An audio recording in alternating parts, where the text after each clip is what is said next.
آپ ہم مطمئن ہیں کہ اس عبوری دور میں آپ پی آئی اے کی یہ نجکاری کا عمل مکمل کر لیں گے؟ دیکھیے، میں عدالتی اگر دخل اندازی ہو تو اس کا تو میرے پاس کوئی علاج نہیں ہے. میرے پاس صرف میں یہی کر سکتا ہوں کہ جو پروسیس میں کیری کر رہا ہوں اپنے پورے لوگوں کے ساتھ مل کے، اور میرے پاس جو لوگ میرے ساتھ کام کریں مجھے ان کی صلاحیتوں پہ پورا اعتماد ہے. وہ اس سسٹم میں کام کرنے والے بہترین اور شفاف ترین لوگوں میں سے ایک ہیں. تو ان کے مجھے اتنا اعتماد ضرور ہے کہ ہم اپنے پروسیس میں انشاءاللہ کوئی ایسی خامی نہیں چھوڑیں گے جس کے اوپر کوئی انگلی اٹھا سکے. اس کے باوجود عدالتی انٹرونشن کا میرے پاس فی الحال، لیکن اگر عدالتی انٹرونشن نہ ہو تو پھر آپ مطمئن ہیں کہ میں کافی حد تک مطمئن ہوں کہ انشاءاللہ ہم یہ it's a very tough call, very very tough call, لیکن مجھے کافی امید ہے کہ ہم اس عمل کو مکمل کر کے. دیکھیے، میرے پاس ایک بڑی سمپل ریزننگ ہے. اس کا روزانہ کا خسارہ اتنا ہے، حالانکہ اس کی پرائیویٹائزیشن سے راتوں رات وہ خسارہ ختم نہیں ہو جائے گا، کیونکہ وہ قرضے، ان کی لائبلٹیز، ان کے جو بینکس سے جو وہ قرضے ہیں وہ باقی رہیں گے. پر ڈے کتنا خسارہ ہے پی آئی اے کا؟ جو ابھی ان کا اپنا اسٹیمیٹ ہے اس کے مطابق ان کا خسارہ کوئی 13.7 بلین ماہانہ ہے. تو آپ اس میں بہت سی چیزیں شامل نہیں ہوتی. میرا تجربہ پچھلے 8 ہفتے کا یہ کہتا ہے 13.7 ارب 50 کروڑ روپیہ روزانہ. تو اس میں آپ کو بڑے یقین سے کہہ رہا ہوں کہ بہت سی چیزیں اس میں شامل نہیں ہوتی، اور اگر ان کو شامل کیا جائے تو یہ 15 ارب سے کافی زیادہ. اچھا، یہ 50 کروڑ روپے سے زائد روزانہ خسارہ ہے پی آئی اے کا. سروس بھی بہتر نہیں ہے، کوئی بندہ بھی پریپر نہیں کرتا اگر کوئی متبادل موجود ہو. لیکن ان سب کچھ کے باوجود بھی اس کے جو ملازمین ہیں وہ شور مچائیں گے، وہ کہیں گے کہ ہمیں بے روزگار کیا جا رہا ہے. تو پی آئی اے کے ملازمین کا کیا کریں گے؟ اس میں میرے 2 باتیں ہیں جن کے بارے. ایک تو پہلی بات یہ کہ میری طرف سے یہ categorical on behalf of the government, میری ذاتی تو کوئی حیثیت نہیں ہے، آن بیہاف آف دا گورنمنٹ میں یہ کیٹیگوریکل کمٹمنٹ دے رہا ہوں کہ کسی کو بے روزگار نہیں کیا جا رہا. یہ پہلی اور بنیادی بات. لیکن نجی کمپنیاں اتنی بڑی فوج تو نہیں رکھیں گی جتنا ہم نے کیا ہے. آپ نے بالکل درست سنا، لیکن ہمارا ان کے ساتھ جو ہماری ٹرمز جس میں ہم چل رہے ہیں وہ ایسی ہیں، اس میں یہ ہے کہ جن کو وہ رکھنا چاہیں گی ان کو وہ رکھ لیں گی. وہ لازمی بات ہے، ایک معیار کے مطابق اس کو جج کریں گی. میری اپنا، آپ کسی جب چیز پہ کام کرتے ہیں تو آپ اس کو گہرائی میں جا کے دیکھتے ہیں تو کچھ چیزوں کا آپ کو پھر جب آپ اسٹڈی کرتے ہیں جو سے ریلیونٹ انڈسٹری کو، دوسری ایئر لائنس کو اسٹڈی کرتے ہیں تو آپ کو کچھ اندازہ عام لوگوں سے بہتر ہو جاتا. تو سلیم بھائی، میرا یہ خیال ہے کہ ہماری جو انجینئرنگ ٹیم ہے اس کی بدقسمتی یہ ہے کہ تعداد ہمارے جہازوں کے مقابلے میں بہت ہی خوفناک حد تک زیادہ ہے. مطلب اس وقت ہمارے زیادہ سے زیادہ کسی بھی وقت 19 جہاز اڑتے ہیں، لیکن ہمارے انجینئرنگ سیکشن کے 2400 ملازمین ہیں. تو آپ یہ سمجھیں کہ تقریباً 175 آدمی صرف انجینئرنگ کے ایک جہاز کے. لیکن اس کے باوجود بھی ہمارا کبھی ایک جہاز خراب ہوتا ہے، کبھی دوسرا خراب ہوتا ہے، کبھی اس میں تفصیل میں نہ لے جائے، بڑی خوفناک تفصیل ہے وہ. میرے پاس وہ ساری تفصیلات موجود ہیں، اس کو کسی اور وقت کے لیے چھوڑ دیتے. تو میرا یہ خیال ہے کہ انجینئرنگ سیکشن کے تقریباً 40 سے 50% لوگ جو ہیں وہ ریٹین کر لیں گے بیسک انجینئرنگ کے. جو ریٹین نہیں ہوں گے تو ان کا کیا ہوگا؟ ان کو گورنمنٹ ایک جس کو کہتے ہیں کہ ایک گولڈن ہینڈ شیک اسکیم یا والنٹری سیپریشن اسکیم دے گی، یا پھر ان کے جتنے عرصہ ان کی ملازمت باقی رہ گئی ہے اس کے حساب سے ان کے لیے ایک ہم پیکیجز تیار کریں جو ٹھیک پیکیجز ہوں گے. کسی حق کو تلف نہیں کیا جائے گا، کسی کے ساتھ کوئی زیادتی نہیں ہوگی. اسی طرح میرے خیال میں ہمارا جو فلائٹ کرو ہے جس کو کیبن کرو کہتے ہیں، اس کی کم از کم 50 سے 60% لوگ جو ہیں ان کو. اچھا، یہ پی آئی اے پہ تو بہت بات ہو سکتی ہے. ایک نقطہ کہ پی آئی اے کے نام کے ساتھ ایک ایموشنل سی اٹیچمنٹ بھی ہو چکی ہے. ایک پاکستان کی کچھ لوگ یہ کہتے ہیں کہ یار وہ تو پاکستان کی پہچان ہے. تو اس فروغ سے اس ایموشنل مسئلے کا کیا کریں گے؟ دیکھیے، بات شاید کچھ لوگوں کو تلخ لگے، لیکن ہمارے پاس چوائس یہ ہے کہ یا تو ہم لوگ اپنے ملک میں کچھ درست فیصلے کرنے شروع کر دیں اور جذباتی وابستگی کے بجائے پاکستان کو بچانے کے لیے کچھ عملی اقدام اٹھائیں. میں کئی سالوں سے یہ کہہ رہا ہوں، جب میں اس ذمہ داری میں نہیں تھا تب بھی یہ کہتا تھا کہ پاکستان کو اپنی بقا کا چیلنج درپیش ہے. بقا کا ٹھیک. پاکستان کا یہ چیلنج محض معاشی نہیں ہے، معاشرتی بھی ہے، سیاسی بھی ہے، اور میری آپ سے اس معاملے پہ کئی مرتبہ بات بھی ہوئی. لیکن جو سب سے بڑی اس وقت ریالٹی ہمارے سامنے جو منہ کھولے منہ پھاڑ کے کھڑی ہے وہ ہے کہ ہم نے معاشی طور پہ اس ملک کو زندہ کیسے رکھنا ہے.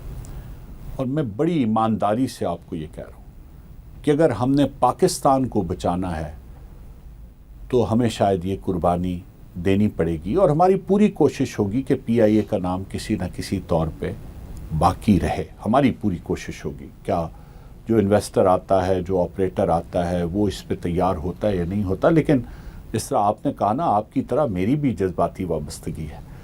یہ نہیں ہے کہ میں پرائیویٹائزیشن کا وزیر بننے کے بعد میرے لیے پی آئی اے کی کوئی اہمیت نہیں رہی، تو وہ میرے لیے بھی ہے.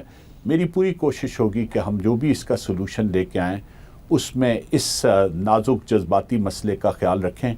لیکن جذبات سلیم بھائی ہمیں بہت گہری غاروں تک لے آئے ہیں. تو اب تھوڑی سی میرے خیال ہے حقیقت پسندی کا بھی وقت آ گیا. جی، مل تو بھی بہت بڑا سفید ہاتھی ہے، اور میرے خیال میں جب سے میں نے ہوش سنبھالا ہے میں اس کی نجکاری کی بات سن رہا ہوں، تو اس کو کیوں اس لسٹ سے نکالا ہے؟ جی، اب آپ یہی سوچ لیں کہ آپ بالکل ٹھیک کہہ رہے ہیں، سفید ہاتھی بھی ہے. جب سے آپ نے ہوش سنبھالا ہے اس کی بات بھی سن رہے ہیں، ہم بھی سن رہے ہیں، دیکھ بھی رہے ہیں. ہم تو چونکہ نظام کے اندر حصہ تھے تو ہم اسے دیکھ بھی رہے تھے، اور ہر مرتبہ یہ ہوتا تھا جی کہ اسٹیل مل کی نجکاری.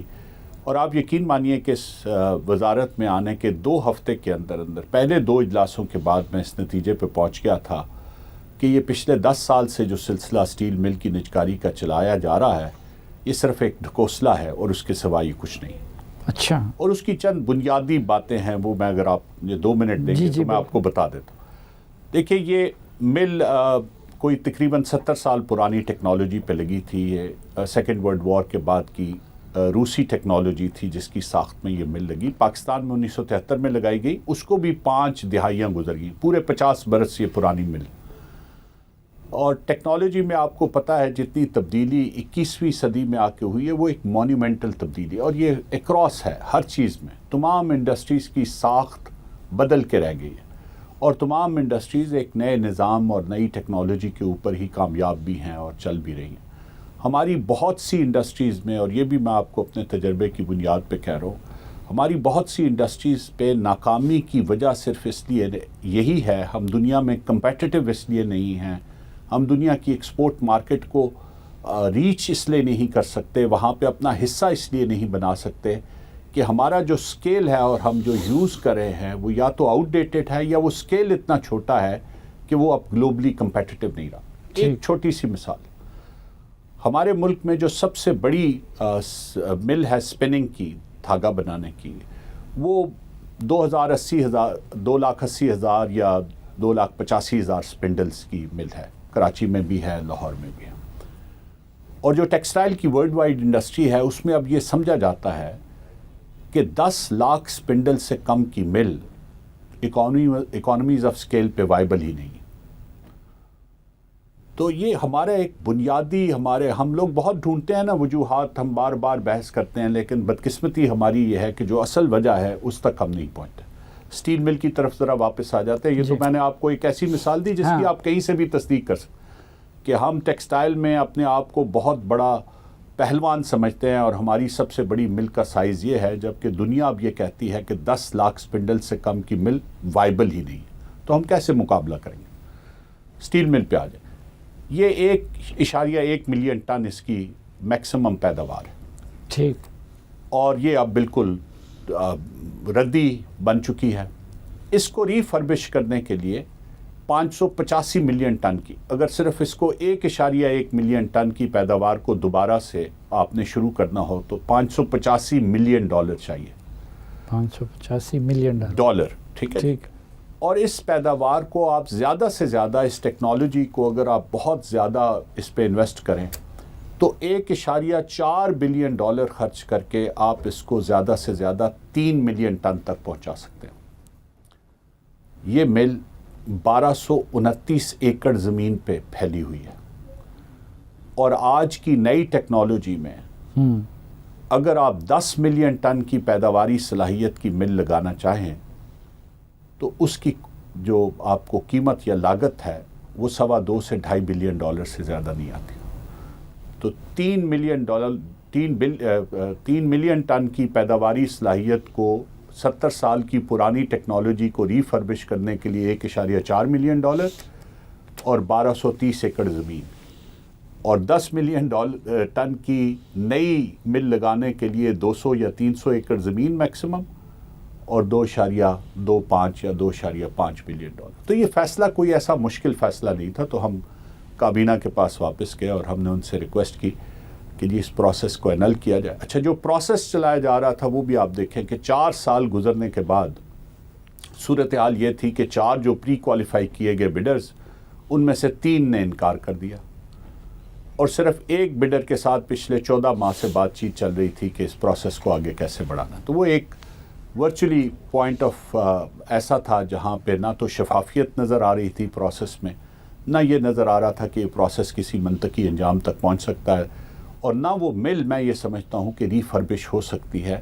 اس اسکریپ ہے، میں پوری آپ کو ذمہ داری سے کہہ رہا ہوں، اور اس کو بہتر ہم نے یہی وفاقی کابینہ کو کہا اور انہوں نے یہی منظور کیا